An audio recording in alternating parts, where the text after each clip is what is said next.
कितनी कमाई हो जाती है, उसको कुछ साल के लिए साइड पर रख कर आए। हैं कि क्योंकि जब 2025 और 2026 में किन चीज़ों की कनाडा को ज़रूरत है। The only way of getting PR is foreign experience लें और किसी प्रायोरिटी स्ट्रीम में अप्लाई करें and then you are good to go. आपकी पीआर पक्की है। पीआर लेना अब जितना आसान है ना, इतना पहले कभी भी नहीं था। हेलो दोस्तों, welcome to my YouTube channel.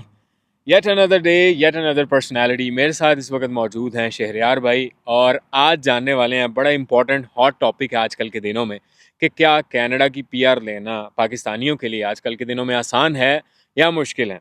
तो इनका बहुत एक्सपोजर है कनाडा के अंदर, इन्होंने बेसिक से स्टार्ट किया, तो इन्हीं से जानते हैं कि क्या एज ए पाकिस्तानी जब आप यहाँ पर आते हैं, डिफरेंट वीज़ाज़ में आते हैं, लाइक स्टूडेंट्स हैं या फिर आप वर्क परमिट पर आते हैं, तो क्या रिक्वायरमेंट है कनाडा की पीआर के लिए, और क्या वाकई में इतना मुश्किल हो गया कनाडा की पीआर लेना। चलें जी, बढ़ते हैं आज के वीडियो की टॉपिक की जानिब।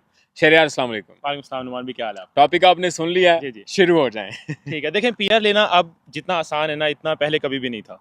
बेसिकली डिपेंड ये चीज़ करती है कि आप लोग किस स्टेटस पर आ रहे हैं और आपकी रिसर्च किस तरह की है। अगर मैं अपनी एग्जांपल लूँ, आज से पहले 2021 में जब मैं आया था, मेरे पास बहुत सा नॉलेज जो था वो नहीं था, और अब मुझे ज़ीरो से स्टार्ट करना पड़ रहा है। बहुत सी ऐसी मिस्टेक्स जो मैंने तब की या मेरे कंसल्टेंट्स ने की, उनकी वजह से अभी तक मेरी पीआर नहीं हुई, just because of those mistakes. अगर वो मिस्टेक्स ना होती तो आज मेरे पास पीआर होती। कुछ हाईलाइट करेंगे कौन सी मिस्टेक्स हैं वो? एक मिस्टेक जो सबसे बड़ी है वो ये है कि मेरे पास वर्क एक्सपीरियंस था पाकिस्तान में, but during filing my study permit मेरे कंसल्टेंट ने वो वर्क एक्सपीरियंस शो नहीं किया, और अब मैं वो वर्क एक्सपीरियंस के पॉइंट्स क्लेम नहीं कर सकता।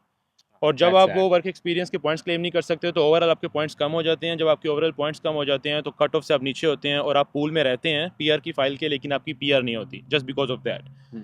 और मतलब आप स्कोर जो है ना आपका वो कम रहता है आपका। और दूसरी बात, बहुत से लोगों को जो चीज़ नहीं पता वो ये है कि फॉरेन एक्सपीरियंस के पॉइंट्स ज़्यादा हैं देन कनाडा। मैं आपको एग्जांपल देता हूँ कि फॉर एग्जांपल एक लड़का है जिसके पास 1 साल का फॉरेन एक्सपीरियंस है, और मेरे पास है जी 1 साल का कनाडा का एक्सपीरियंस। फिर वही लड़का यहाँ पर आया और उसने 1 साल का कनाडा का एक्सपीरियंस लिया, और मैंने 1 और साल का एक्सपीरियंस लिया। अब मेरे पास भी 2 साल का एक्सपीरियंस है, उसके पास भी 2 साल का एक्सपीरियंस है, बट उसके पास 1 साल का फॉरेन एक्सपीरियंस है, मतलब पाकिस्तान के या किसी भी कंट्री का, और 1 साल का कनाडा का, और मेरे पास दोनों सालों का कनाडा का है। Being in Canada, having both years experience in Canada, मेरे पॉइंट्स स्टिल कम होंगे और उसके मेरे से ज़्यादा होंगे। और ये एक फैक्टर होता है। इस फैक्टर से क्या होता है कि based on your foreign experience आपके आइल्स के मार्क्स भी बढ़ जाते हैं, क्योंकि आपको बोनस पॉइंट्स मिलते हैं। अगर मैं एग्जांपल दूं तो रफली 13 पॉइंट्स मिलते हैं आपको 1 ईयर पॉइंट्स के। तो 13 पॉइंट्स एंड 13 पॉइंट्स, तो 2 ईयर्स एक्सपीरियंस के मेरे पास होंगे ऑलमोस्ट 26 पॉइंट्स। लेकिन उस बंदे की केस में वो 26 से बात कहीं ऊपर चली जाएगी, उसको बोनस पॉइंट्स भी मिलेंगे, बिकॉज एक फैक्टर लगता है जब भी आपके पास फॉरेन एक्सपीरियंस होता है तो आपको बोनस पॉइंट्स भी मिलते हैं, तो जंप होके आपका स्कोर बहुत ऊपर चला जाता है। अब मैंने जब अपना स्टडी परमिट फाइल किया या मेरे कंसल्टेंट ने किया, उसने मेरा वर्क एक्सपीरियंस शो नहीं किया, जस्ट बिकॉज वो ये चाहता था कि मेरा स्टडी परमिट अप्रूव हो जाए। बिकॉज उनके माइंड में ये होता है कि अगर आप अपना वर्क एक्सपीरियंस शो करेंगे तो उनको होगा कि ये पढ़ने के लिए नहीं, काम करने के लिए यहाँ पे आ रहा है। लेकिन दैट इज़ नॉट ट्रू। देखिए, अगर आपके पास एक्सपीरियंस भी है, वर्क एक्सपीरियंस भी है, तो ये चीज़ डिफाइन करती है कि हाँ भाई, एक बंदा वाकई इंटरेस्टेड है। क्योंकि जब आप फील्ड के एक्सपोजर ले लेते हैं तब आपके लिए काम करना और उसी में आगे एक्सेल करके स्टडी करना उसी से रिलेटेड ज़्यादा इजी हो जाता है, क्योंकि आपको चीज़ें ज़्यादा समझ आती हैं, आपने प्रैक्टिकल साइड की चीज़ें देख ली होती हैं उसी बेस पर, उसी नॉलेज पर। तो अब जो सबसे इजी पीआर का पाथवेज जो हैं वो ये हैं कि कनाडा ने अब जो है वो 5 जो है डिफरेंट स्ट्रीम्स जो हैं वो शो करवा दी हैं, जिसमें से कुछ जो हैं वो स्टेम है। स्टेम का मतलब होता है जो साइंस एंड टेक्नोलॉजी वगैरह से रिलेटेड होती हैं। उसमें बहुत से प्रोफेशन ऐसे हैं जो कि बहुत ईजीली एक्सेसिबल हैं और बहुत से लोग करते हैं। मेरा अपना profession, I am a civil engineer, वो उसमें है। नाइस। तो ये ऐसा है कि जो as long as you are in a general draw, तो आपके लिए पीआर लेना बहुत मुश्किल है। एग्जाम्पल के तौर पर एक लड़का है, वो 12वीं करके पाकिस्तान से कनाडा में आया, वो फॉल करेगा जनरल में। मैं ऑलरेडी कनाडा में हूँ, लेकिन मैं किसी प्रायोरिटी स्ट्रीम में नहीं हूँ, किसी उन 5 कैटेगरी वाली जॉब में नहीं हूँ, तो मैं भी स्टेम में नहीं हूँ, या फ्रेंच में नहीं हूँ, ठीक है, या स्किल ट्रेड में नहीं हूँ, मतलब एनी ऑफ दोज 5 कैटेगरीज में अगर मैं नहीं हूँ तो मैं भी जनरल में फॉल करूंगा। अब वो 12वीं पढ़ा लड़का और मैंने मास्टर्स किया हुआ है, हम दोनों जनरल में फॉल करेंगे तो मेरा स्कोर उससे थोड़ा ऊपर होगा, लेकिन स्टिल कट ऑफ ही जब 600 तक है तो मैं किस तरह पीआर ले सकता हूँ? एग्जैक्टली। तो the only way of getting PR is foreign experience लें और किसी प्रायोरिटी स्ट्रीम में अप्लाई करें and then you are good to go, आपकी पीआर पक्की है। और बहुत से students rather than coming on a study permits और अ विजिट वीज़ा और ऑन LMIA बेसिस और whatever the streams are, I would highly recommend आप लोग डायरेक्ट पीआर पर आएँ, देखें 1 साल का कनाडा का एक्सपीरियंस आप लेते हैं इतने पैसे लगाकर अगर आप आएंगे तो it is very very very optimistic of you अगर आप डायरेक्ट पाकिस्तान से 1 साल का एक्सपीरियंस ले लें और बेस्ड ऑन दैट एक्सपीरियंस किसी प्रायोरिटी स्ट्रीम में यहाँ पर डायरेक्ट पीआर पे लैंड कर जाएं, दैट इज़ वे बेटर। बिल्कुल जी, ऐसे ही है। और एज लॉन्ग के वो जो आप एक्सपीरियंस काउंट करवाने जा रहे हैं, आपके पास उसका जो है ना बाकायदा ट्रैक है, क्योंकि ऑब्वियसली वो उसको ट्रैक भी कर सकते हैं। तो मेरे ख्याल से एक जो है ना ट्रैक किया जाने वाला एक्सपीरियंस बनाना पाकिस्तान में या हासिल करना बहुत ईजी है। और अगर आप ये चीज़ कर लेते हैं ना एज़ पर शहरयार, तो आपके पीआर के चांसेस बढ़ जाते हैं। रादर देन जब यहाँ पर आ जाते हैं, यहाँ पर आप जनरल कैटेगरी में फॉल अगर करते हैं ना, बहुत ज़्यादा मुश्किल हो जाता है। और यही वजह से ना बहुत सारे इमिग्रेंट्स को आजकल ये चीज़ फेस करने में पड़ रही है और वो परेशान है। मैं आपको एक आइडिया सिनेरियो लेकर चल के आपको बताता हूँ। फॉर एग्जांपल एक लड़का यहाँ पर आया, उसने अपनी स्टडीज़ की, 2 साल का उसने मास्टर्स किया, ठीक है, उसके बाद उसको मिलता है 3 साल का वर्क परमिट, उसके पास है अब 3 साल का वर्क परमिट। मैं आपको सब कुछ आइडिया लेके चलूंगा और आपको बताऊंगा still you are not able to get PR. एक लड़का आया स्टडी परमिट पर, 2 साल का उसने मास्टर्स किया, masters is something big, post graduate डिप्लोमे की बात नहीं मैं कर रहा, आप मास्टर्स कर रहे हैं, ठीक है, आप मास्टर्स कर रहे हैं, आपने मास्टर्स किया, फिर आपके पास आ गया 3 साल का वर्क परमिट, अब आपने 1 साल काम किया। कनाडा की सीईसी की मतलब होता है कैनेडियन एक्सपीरियंस क्लास। सीईसी का मतलब है आप उसमें एलिजिबल ही तब होंगे जब आपके पास 1 साल का एक्सपीरियंस होगा कनाडा में। जब आपने 1 साल का एक्सपीरियंस हासिल कर लिया, आइल्स में आपने 9 आउट ऑफ 9 ले लिए, आइडियो सिनेरियो लेके चल रहा हूँ, 2 साल का मास्टर्स किया, आइल्स में आपने 9 आउट ऑफ 9 ले लिए, या मैं 9 आउट ऑफ 9 का मतलब यहाँ पे ये कह रहा हूँ जो उनकी बार में पूरे होते हैं, मतलब लिसनिंग में जो है वो 8.5 होता है, इसी तरह स्पीकिंग में भी 8 या 8.5 होता है, इस तरह मतलब आपने आइल्स में फुल मार्क्स ले लिए। 1 साल का वर्क एक्सपीरियंस है आपके पास, मास्टर्स डिग्री है आपके पास, और आपके पास जी आइल्स में फुल मार्क्स हैं, आपके पॉइंट्स होंगे 479, ठीक है, ये आपके पास 1 साल के एक्सपीरियंस के साथ है। चलें, आपने 2 साल का एक्सपीरियंस ले लिया, आइडियल सिनेरियो, आपने कोई जॉब ढूंढने में आपको टाइम नहीं लगा, कोई कुछ नहीं हुआ, आपने फ़ौरन दूसरे साल का आपका एक्सपीरियंस शुरू हो गया और साथ ही अब आपके पास 2 साल का एक्सपीरियंस है। अब 479 से आपका स्कोर चला जाएगा, 13 पॉइंट्स और ऐड कर दें, ठीक है। फिर आपने एक और 1 साल का एक्सपीरियंस हासिल किया, आपके पास 3 साल का वर्क परमिट है, रिमेंबर राइट, तो तीसरे साल में भी अब आपने काम किया, फर्स्ट कर लें आइडियल सिनेरियो, आपको फ़ौरन जॉब मिल गया, आपका कोई टाइम वेस्ट नहीं हुआ, आपके पास 3 साल का एक्सपीरियंस हो गया, मास्टर्स की डिग्री होगी, आइल्स में फुल बटा फुल स्कोर हो गया, ठीक है, still you will be land around 494 और 495, या हद मैक्सिमम किसी के पास मास्टर्स है या बहुत अच्छी जॉब है मैनेजरियल लेवल की, कुछ भी करके 500 तक आप जाएंगे, और cut off is still at 522, the last one. ये ऐसे ही है नहीं ले सकते इस तो वही बात है कि 5 साल भी आपने गवा दिए पीआर हासिल करने का, वो एक सुहाना ख्वाब भी आपका जो है ना वो तबिंदा ना हो सका, और मास्टर की आपने फ़ी भी पे की है, and it's a lot to be honest Canada के अंदर फॉर इंटरनेशनल स्टूडेंट्स।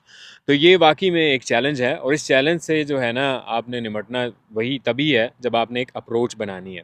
ये तो हमने बात की कि अगर आप एक स्टडी परमिट पर आते हैं, फिर बात आ जाती है जो बंदा LMIA लेकर आता है, क्योंकि पाकिस्तान से ना मेरे साथ बहुत सारे लोग कांटेक्ट में आते हैं, ईमेल्स आती हैं, भाई LMIA लेना है या वर्क परमिट पे आ रहे हैं कनाडा में, क्या रास्ता होगा। LMIA लेने के लिए भी आपको ऑलमोस्ट 50,000 तक चाहिए, बिकॉज अब जो एम्प्लॉयर ले रहे हैं, और अगर फर्स्ट कर लें वो एम्प्लॉयर वो है जो उन 5 कैटेगरीज में से है, he is going to charge you almost 70,000 Canadian dollars now. तो मतलब आप डोंट यू थिंक कि rather than spending those $70,000 on LMIA, आप 1 या 2 साल का पाकिस्तान में उसी स्ट्रीम में एक्सपीरियंस ले लें and apply direct PR, that is way better. और एक और चीज़, एजुकेशनल बैकग्राउंड बहुत ज़्यादा मैटर करता है पीआर में ना आपको एलिजिबल बनाने के लिए। हमारे लोगों का ना ये जहन है, जैसा यूरोप के अंदर क्या है कि आप वहाँ पर काम करें, आपने लेट्स से वर्क परमिट लिया हुआ है, टैक्सेस पे क्यों हैं, और आप वहाँ पर काम करें, आप एलिजिबल हो जाते हैं उनकी पीआर के लिए, ऐसे ही है राइट। लेकिन कनाडा के अंदर सिनेरियो थोड़ा डिफरेंट है। आप कहें ना कि आपने लेबर का कोई जनरल सा LMIA लेकर कनाडा में एंट्री तो मार दी है, लेकिन उसके बाद की जो चीज़ है ना वो आप तब तक लेट्स से अगर आप ट्रकिंग में चले जाते हैं फिर थोड़ी आपको रिलैक्सेशन मिल जाती है, क्योंकि ये फील्ड ऐसी है। हाँ, नहीं फील्ड भी ऐसी है, और ट्रकिंग का जो प्रोफेशन है वो ट्रांसपोर्टेशन है, और ट्रांसपोर्टेशन की एक अलग कैटेगरी है, वो जो मैंने 5 कैटेगरीज कही है ना, transportation is one of them, ठीक है। तो एज लॉन्ग एज आप उस स्ट्रीम में you are good to go. Exactly, लेकिन वही है ना उसकी रिक्वायरमेंट थोड़ी सी ढीली है, लेकिन फिर भी आपको जो है ना मेहनत करना पड़ती है। तो ये जहन में रखें, एक तो आइल्स का जो आपका चीज़ है ना ये होनी चाहिए, वर्क एक्सपीरियंस पीआर के लिए। अगर आपके पास फॉरेन एक्सपीरियंस है ना इसको छुपाएं मत, बिल्कुल उसको जरूर हाईलाइट और करें। मैं एक चीज़ यहाँ पे ऐड करना चाहूँगा कि जस्ट इन केस अगर आपने स्टडी परमिट के दरमियान अपना वर्क एक्सपीरियंस नहीं दिखाया, you cannot claim it afterwards. Exactly. Because that's not how it plays कि जब आपका दिल करे आप अपनी फेवर में कोई भी चीज़ छुपा लें, और जब आपका दिल करे आप उसको बाहर ले आएं। 5 साल का बैन लगता है आप पर किसी भी चीज़ को आप छुपाते हैं, इसे कहते हैं मिस रिप्रेजेंटेशन करना। तो जब भी आप किसी भी चीज़ की मिस रिप्रेजेंटेशन करते हैं आप पे 5 साल का बैन लगता है। और Canada is one of those countries कि जब भी आपके पास यहाँ पर बैन लगता है तो बाकी कंट्रीज़ में भी वो चीज़ नोट की जाती है जब आप अपना Exactly. वीज़ा अप्लाई करते हैं। हाँ, बिकॉज बहुत से लोगों के माइंड में होता है क्या हो जाएगा अगर यहाँ से बैन लग गया हम किसी और जगह अप्लाई कर देंगे। नहीं नहीं नहीं लेकिन अगर आप किसी और जगह भी अप्लाई करेंगे they do consider these kind of historical matters as well. और एज फार माई नॉलेज आप तो जब भी आप फॉर्म फिल कर रहे होते हैं वो पूछते हैं have you ever been convicted और इस तरह Exactly. का आपका कोई फ्रॉड हुआ या कहीं से वीज़ा रिफ्यूज़ हुआ या इस तरह की हिस्ट्री वगैरह।